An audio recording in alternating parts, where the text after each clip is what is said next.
En ayant ce comportement, le chien va se mettre vraiment en danger, hein. Il peut lui arriver des choses graves. Si jamais il tombe sur un chien pas commode, c'est sûr que ça va mal se finir.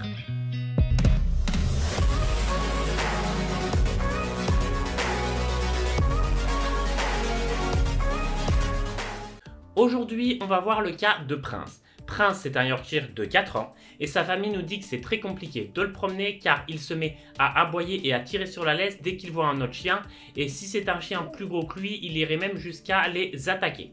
On va mettre directement Prince en situation pour essayer de comprendre son comportement et de voir qu'est-ce qui se passe en cas concret. On va voir à droite Skittles, qui est un jeune berger hollandais de 1 an, c'est mon chien, et à gauche le fameux Prince qui serait le chien potentiellement agressif. Alors ça y est, en effet, on constate que Prince, directement, dès qu'il établit le contact visuel avec l'autre chien, il se met à aboyer et à tirer sur la laisse. Là tout de suite, moi j'ai besoin de voir quelle va être sa réaction si on se rapproche. Donc ce qu'on va faire, c'est comme en situation réelle, on va essayer de faire croiser nos chiens comme si on se promenait dans la rue.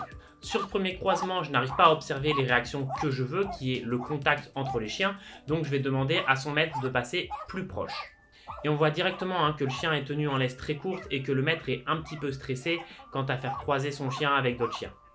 Alors, Skittle n'est pas forcément très à l'aise, mais c'est normal étant donné l'attitude de l'autre chien qui n'est pas franchement sympathique. Les chiens ne sont toujours pas en contact, donc on va essayer de forcer un petit peu le contact. Et attention, on n'est pas du tout sur quelque chose qu'il faut faire dans la vraie vie pour que ça se passe bien. Là, on est simplement sur une mise en situation afin que je puisse comprendre les réactions de Prince pour adapter au mieux la prise en charge. Et là, ça tombe bien, on a le pire scénario possible, c'est-à-dire les laisses qui s'en mêlent. Alors là, si les chiens ne déclenchent pas, je ne comprends plus ce qui se passe. On va pouvoir observer plusieurs phases d'agression de la part de Prince, et si mon chien ne répond pas, ça n'a rien à voir avec la peur, c'est simplement parce qu'il ne se sent pas mis en danger par un chien aussi petit, et que lui a potentiellement compris que le comportement n'était pas si agressif que ça, étant donné la conviction de Prince dans ses agressions.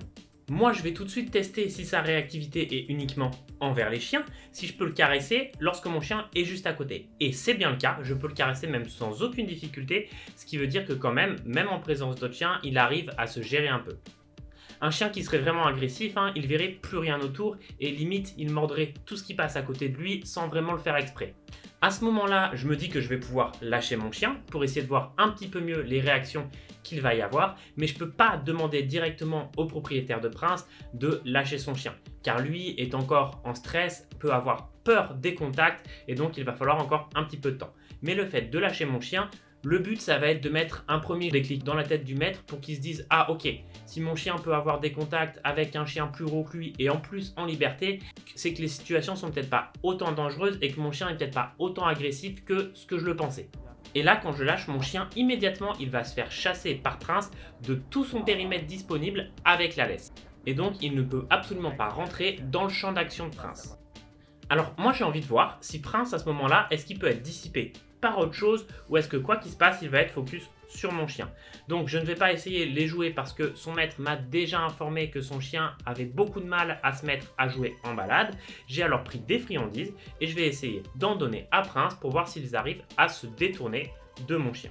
Et donc on voit que c'est un échec total, le chien n'a pas du tout envie de prendre la friandise. Ce n'est pas grave, on teste, c'est normal et on va directement passer à autre chose. Et ça nous donne l'information que Prince n'est pas assez à l'aise pour prendre la friandise et que donc il est quand même assez stressé. On va observer quelque chose à ce stade qui est important quand même, c'est que Prince n'a émis aucun contact visuel avec son maître depuis le début de la séance. Alors, ça veut simplement dire qu'il a l'habitude de gérer ce genre de situation un petit peu tout seul et qu'il ne compte pas sur son maître à ce moment-là. Petit à petit, Skittle va arriver à rentrer dans le champ d'action de Prince pour se faufiler jusqu'à son maître. Ça nous donne l'information que son chien n'est pas en train de faire de la protection de ressources au niveau de son maître, et que donc le problème est certainement uniquement entre lui et mon chien. D'ailleurs, on peut facilement interpréter que toutes les tentatives d'agression de Prince envers Skittle sont en fait uniquement des tentatives d'intimidation, ce qui signifie souvent simplement que le chien a peur, n'est pas en confiance avec ce chien-là et rien à voir avec de l'agressivité. C'est bien confirmé aussi par le fait que dès que Skittle répond un petit peu à Prince avec des aboiements, et tout de suite, il arrête. Ce qui ne veut pas dire qu'il ne va pas y retourner 10 secondes après. Maintenant, dans un objectif d'avancer un petit peu plus vite et surtout de faire un nouveau déclic à son maître, je vais lui demander de lâcher son chien. Ce qu'il n'a bien sûr jamais fait dans ce genre de situation.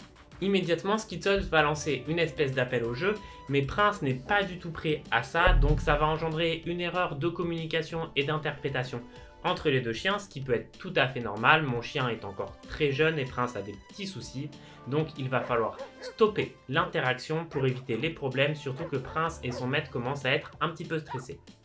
Alors, je ne vais surtout pas m'interposer entre les deux chiens si j'ai d'autres moyens d'arrêter la communication, car là, il n'y a pas de réel conflit. Et en m'interposant, en fait, je risque de déclencher un conflit qui n'était pas encore présent. Donc, simplement, je vais aller chercher une balle qui fait pouic-pouic. Je sais que ça va stopper mon chien. Ils vont pouvoir stopper d'eux-mêmes et comme ça, les problèmes sont réglés facilement. De manière générale, je vous conseille vraiment dans ce genre de situation d'éviter de crier, d'éviter d'aller vouloir séparer les chiens avec les mains et simplement de rester calme, d'attendre soit que ça se passe, soit d'utiliser une autre solution et d'intervenir uniquement s'il y a vraiment un problème pour ne pas justement aggraver la situation. Faut pas oublier que lorsqu'on s'interpose en attrapant le chien, tout de suite il va se sentir oppressé. En plus, il va y avoir son maître au milieu, donc peut-être qu'il va sentir son maître en danger et les chiens peuvent devenir en 2 secondes d'un coup très agressifs. Et à ce moment-là, il y a quelque chose de très important à faire, c'est que tout de suite, je laisse mon chien directement retourner au contact de Prince. Pourquoi? Le but, c'est de dédramatiser la situation. En fait, il ne s'est rien passé de mal, mais si on commence à stresser et à estimer qu'il se passe quelque chose de mal, ça va rentrer dans la tête du chien. Le but, ça va être vraiment de leur faire comprendre que, ok, la situation est normale, c'était juste une petite incompréhension et qu'il n'y a vraiment aucun problème. Je vais expliquer aussi à son maître que ça ne sert à rien à ce moment-là de rassurer Prince. Au contraire, si on le rassure, ça veut dire qu'on est en train de lui dire « il y a eu un problème, t'inquiète pas ». Non, le but ça va être de lui dire « hé, il n'y a pas de problème, tout ça c'est normal ». Et comme ça, le chien ne va en garder aucune séquelle psychologique. Ce n'est vraiment pas le moment de rattacher les chiens et de partir en étant stressé et de les laisser entre guillemets sur une petite mauvaise expérience. D'ailleurs, on le voit tout de suite, ça ne va pas empêcher Prince de relancer directement une ou 2 petites phases d'agression. Par contre, ce qui a changé, c'est que depuis qu'il est en liberté, il reste beaucoup plus proche de son maître, il reste un petit peu dans ses jambes et il est moins confiant. Alors c'est souvent le cas en fait, quand on a un chien qui est en laisse, il est plus confiant en ce qu'il peut faire parce qu'il se sent attaché entre guillemets à son maître. C'est un petit peu comme le syndrome du grillage. Si vous vivez derrière un jardin, votre chien aura beaucoup plus tendance à aboyer et à mettre un peu d'agressivité derrière un grillage que s'il n'y avait rien. La laisse, c'est un petit peu pareil. C'est d'ailleurs pour ça qu'on ne conseille pas souvent d'avoir des contacts entre 2 chiens avec la laisse. Maintenant, il y a l'arrivée d'un autre chien, donc Prince va être remis en laisse et rapidement, il va recommencer à tirer sur la laisse en aboyant. À ce moment-là, Skittle va venir directement pour lui dire non. Et cette fois-ci, Prince arrête immédiatement. De temps en temps, on va voir Skittle revenir vers Prince pour lui sentir un petit peu l'arrière ou simplement pour avoir des interactions avec lui. Alors là, en fait, c'est simplement dans le but de le rassurer. Nous, on voit pas tout ce qui se passe, mais les chiens entre eux se comprennent très bien. Et donc, quand ils voient qu'il y a un autre chien en stress, ils n'hésitent pas à aller vers l'autre, à avoir des petites interactions. C'est simplement dans le but de leur dire « Ok, je suis là, je suis cool, il n'y a pas de souci ». Ensuite, Prince va recommencer à réagir et là, mon chien, à ce moment-là, va se remettre un peu à lui répondre. Et donc, comme Prince est déjà un petit peu en stress, je n'hésite pas à couper l'interaction tout de suite pour ne pas qu'il y ait de problème. On va laisser les chiens encore un petit peu en contact et petit à petit, Prince et son maître vont se détendre et on va pouvoir finir par lâcher Prince au milieu, cette fois-ci, de mon chien ainsi que d'un nouveau chien. On va réitérer l'opération quelques jours plus tard. Cette fois-ci, il y a un autre chien. Le but, Prince, c'est de le sociabiliser au plus de chiens possible. Et là, Prince, on voit qu'il commence à être un petit peu plus à l'aise et il commence même à essayer de créer un petit peu de l'interaction avec les chiens qui sont en train de jouer. Alors, bien sûr, on voit qu'il ne sait pas du tout comment faire, mais au moins, il commence à essayer un petit peu de venir par lui-même dans un autre but que directement sauter sur le chien. Le but de ce genre de séance, en fait, ça va être de mettre quelque chose de nouveau dans la tête du chien et du maître. C'est-à-dire qu'il puisse changer de situation, de se dire « Ok, en fait, on a pu être en contact avec des chiens plus gros, on a pu avoir des interactions, il n'y a pas eu de problème, alors que ça n'était pas arrivé depuis un certain temps et ils peuvent repartir sur de bonnes bases. » Une fois qu'on a le déclic dans la tête du chien et du maître, les deux vont commencer à être un petit peu moins stressés et c'est un cercle vertueux. Le maître va être moins stressé et du coup le chien moins stressé, du coup le maître encore moins stressé et du coup le chien encore moins stressé. Et plus on va travailler dans ce sens-là, plus la situation va s'améliorer rapidement. Alors bien évidemment, tout ça ne suffit pas. Il va falloir que Prince soit mis en contact avec beaucoup de chiens.